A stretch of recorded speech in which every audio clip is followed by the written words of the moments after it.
those who stuck around, as we just saw, we witnessed a very serious treat that perfectly lands the survival movie energy. Tonight we're diving deep into the urban grit and the vampiric secrets of Night Patrol.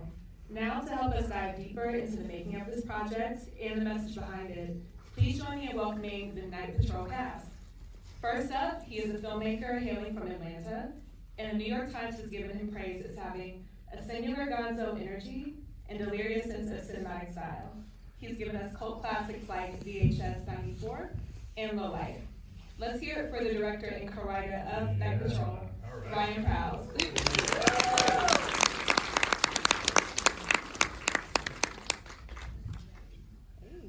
Thank you guys for coming out and sticking around, watching, enjoying.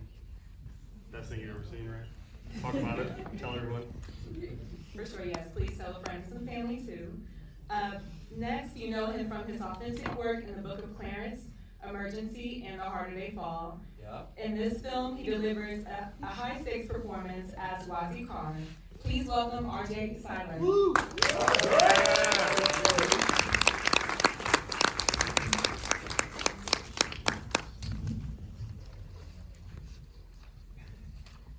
And finally, we have a true powerhouse joining us. Whether she's leading a series like Lincoln Heights or stealing scenes in films like Low Life, also directed by Ryan Prows, she brings honesty to every role that she touches. Give it up for Nicki Micheaux.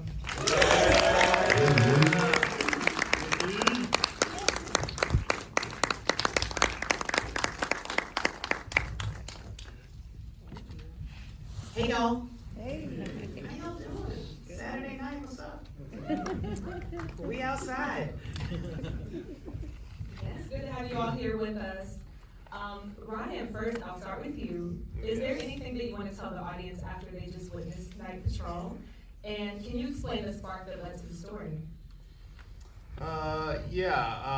Well, let's see. One of the writers is here, Tim Cairo. Two other writers, Shea Abana and Jake Gibson and myself, wrote it after we all wrote Low Life together as well. And, we were on the festival tour with Low Life, trying to figure out what to do next. Wanted to do a horror thing and started kind of kicking around, like, what's the scariest monster we could come up with. And, what, LAPD?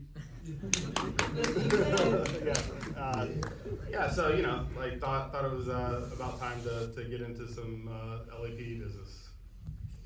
Were there any horror films that you pulled from or any that you wanted to reference in this film? Yeah, horror films, like vampire films specifically, Near Dark and Lost Boys were big touchstones, just in being like fringier, kind of punky 80s classics, and then pulling from LAPD, LA films like End of Watch or Training Day, and then pulling from Menace Society, gang films, hood films of the 90s. Yeah, so we have the classics mixed with like some kind of modern quasi like LA. Yeah, and it was like, could we make all those sort of different elements work and like feed off of each other and kind of play and have fun with those? Yeah, I think it was fantastic. Thank you. RJ, your character of Wazzy carries the complication of being the son who's kind of put on a pedestal in comparison to Xavier, but also being expected to protect his community. When you first read the Night Patrol script, how did the character of Wazzy resonate with you?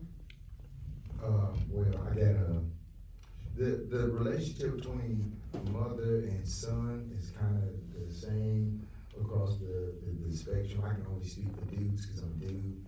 I can't speak for the young ladies, you know what I'm saying? So really the part of mom, relax, let me do it, or mom, relax, you don't know everything, or mom, don't break my shit, please. Let me listen to Punk in peace. Let me listen to Punk in peace while you worried about me and Lincoln Park, baby. But that fun relationship, right, is the same way that me and my mom got. She'll let me have my way, touch the stove, that shit hot, then come back and fix my wounds. And I feel like that's the same thing that Wazzy had to do. just ignoring his mom kind of led to a few of his whoopsie daisy moments. And so by the end of the movie, I think that was just him actually letting go of his own ego and pride and being like, let me listen to my mama, you know. And I do that shit in my own life too. Like, I ain't worried. I'll wait till next month to take her advice, and then it always get better. So let's kind of speak of the role of the mother to Ayanda. Nicki, your character of Ayanda carries the multiple layers of Black motherhood. You know, there's tough love along with spirituality and mysticism. How did you emotionally tap into this role? And did you have any inspirations, whether fictional or people that you know firsthand?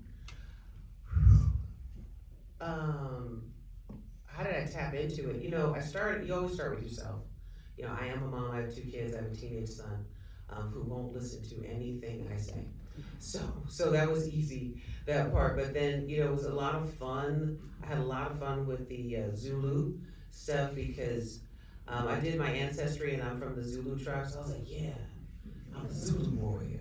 And so, Zulu up in here. Yeah, like Zulu up in here. So it just was really fun for me to just jump in and just really live that world. Plus, I've been wanting to play a vampire killer for a long time. So this was like, yes, I get to be Blade, you know, and I loved being the character that was seen as crazy and no one would believe. I loved it. I loved, because then I could just be as serious as a mother, because that would make it even like better, like more serious I could be. So it was really, really fun to play someone that wild. I think you killed it, literally, and yeah. So congrats. Thank you. Yeah, it's fun. And then Ryan, as much as Night Patrol is a dark comedy and horror, how did you want to speak commentary about generational curses and other difficult themes? Because in this film, we closely see how Xavier, Wazzy, and Ethan all struggle with their upbringings. Yeah, that's a cool question. You know, we definitely wanted it to be fun, thrilling roller coaster fun ride, while we're still just taking big swings on uncomfortable, difficult subjects. So beyond big, commentary on world events or things going on that way, trying to make that personal and pulling it down to like inner character specifics, I feel like was the, sort of the trick to be able to make it palatable and make it something that you could connect with beyond the big, questions and big swings we're taking with all the other, topical stuff, police violence and racism and et cetera, et cetera. Yeah, very strong themes in this film, but I think you carried it very well and still made it entertaining too. I also would like to know about the casting of rappers, because when I saw YG in this, when I think of him, I would never think about him being a vampire hunter. Yeah. So how did you cast him along with Freddie Gibbs and Flying Lotus? What was the idea behind that? Well, it was being a fan of those guys. I wrote Freddie a fan letter. Basically, it was like, oh, you want to start acting now? Like, we got a role, Bornelius, for you, and he was ready to go. With YG, we were talking to him for a while, and he came on as an EP as well. So really just wanted to make sure, everything was super legit, and has one of the funniest responses I've ever heard in my life to anything.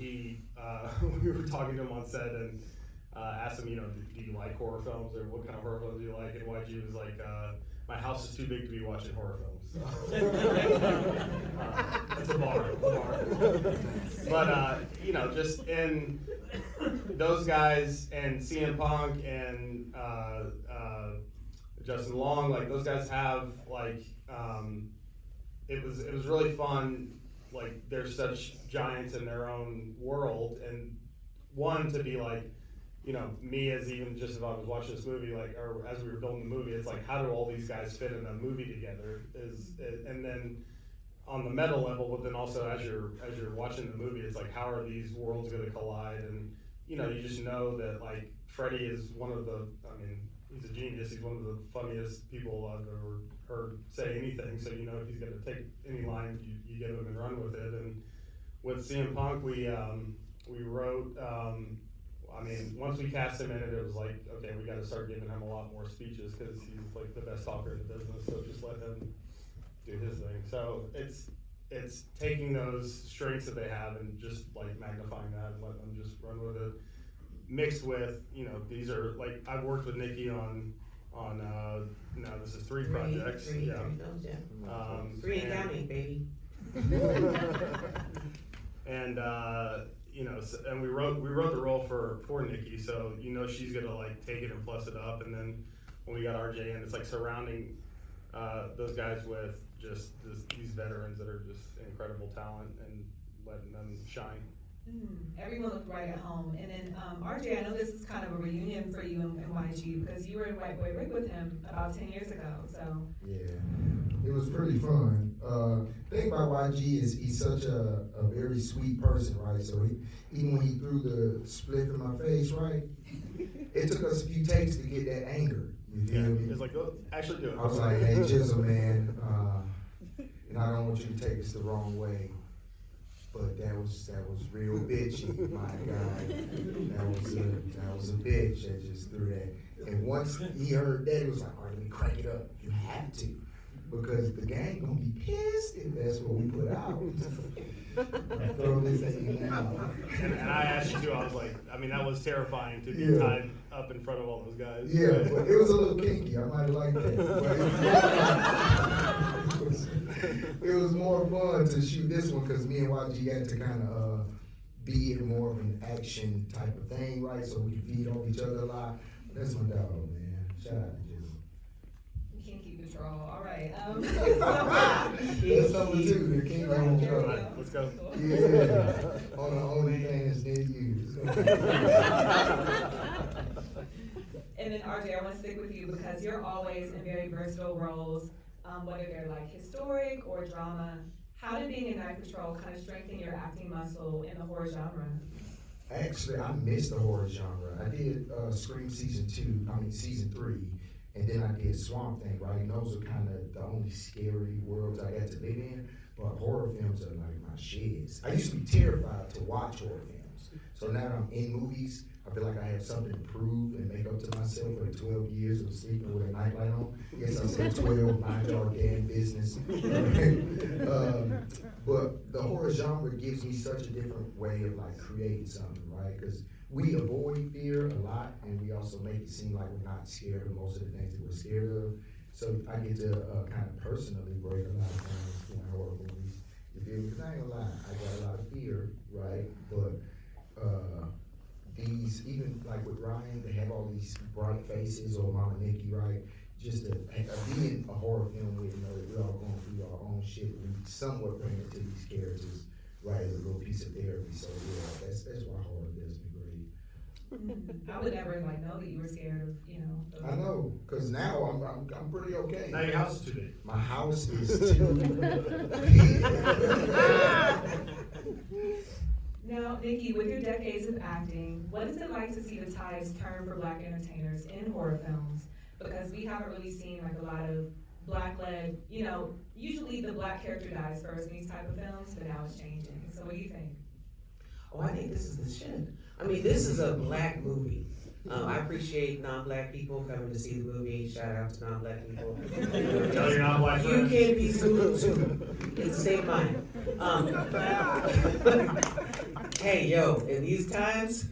So anyway, so Stick together. Let's stick I together. love that this movie, that we have different opportunities to tell really wild, provocative stories, you know, with Black people in it, and that we get to be in the theaters, and we get to have a nationwide release. I think it's really exciting because we need all of us to tell our stories. And it's just so important that we get it out, and then we need people to see it. So it's not enough to tell the story and then have it buried, you know, 10 pages deep on some streamer. But it's about getting it out there. So it's exciting that the studio's been behind the movie, that it's here in the theaters, that we're getting the chance to talk and do all this press stuff. So I love it. I mean, when Ryan first brought me the script, I was like, they're not gonna let you make this movie. But here we are. I mean, y'all are, we went AMC. I mean, like, yay. Ready? Stand up. Good time. Turn Burbank hot. We got a Burbank native here, no big deal, guys. Yeah. And then lastly, for you all, how do you hope that Night Patrol pushes the conversation about horror thriller films that tackle societal issues? Well, I think horror is a fun genre to have metaphors, for society. It's not meant to be, I wouldn't take it literally, it's meant to like push the boundaries, be provocative, have a conversation, but mostly have some fun. Have some fun. And I remember when I saw Get Out, and at the end movie when the cop car pulls up, and he's choking the white girl, you're like, oh fuck. And then his friend got out and everybody like screamed. We need these cathartic moments. We need a win. So I love it. I love we can win and have fun and yell. I love it. I think it's just as fun as when they, how most animated movies have a message out about how the world is going, or something deep there. I'll give an example like the Lorax, right? Such a beautiful movie. I love watching it. I love singing along to it. I cannot believe. I mostly do. Listen, just relax, baby. I am the Lorax. I speak for the trees because they have no tongues. So listen to me, please. Man, I would love to go to Needville for a day and a half and get me a. I'm sorry. I get into it, but the way that movie conveys such a powerful message, but it didn't make you feel lost at all. You just like watching it, but you're paying attention to kind of what they're saying, and then you watch it with your kids and not have to worry about if they, learn too much or learn the wrong language. They mostly throw these things. So I feel like horror, to do that with how we did it, you feel me? It's the same way. It's like, okay, what we're talking about is serious and it's very, very detrimental to what is going on in our society, right? But here's a pickle, and you can laugh if you want to, rather than just seeping everybody in their feelings and kind of drawing them away from a good experience, you feel me? Because it's still a fun movie, but it's also serious subjects, and some of these things could make people overly sensitive watching, you feel me? So that disconnect could be real, but luckily Ryan's smart with it, and then our other people writers were able to put together something that you can drink and have a little time with. It's like a cup water. I think that's what makes the comedy really work really well, because it gives you a chance to lighten it up a little bit. Yeah. We all can't take shots at straight liquor. So. Yeah, no. Yeah, I think it's just, with how big all of the issues that we're tackling are, it cannot just be that, as you said, straight up. It's gotta be cut with something, and you gotta still, I think that's the lasting testament of it, is that and hopefully what people will take away from it and tell people about is that, you can't wallow in it and you can't soapbox on it, but hopefully I think that is what gives you something to continue to talk about and mull over and debate and have fun with. Mm-hmm. Well, I think you all executed it very well. Congratulations again. Thank you so much. Thank you guys so much for checking out. Thank you. One more time tonight.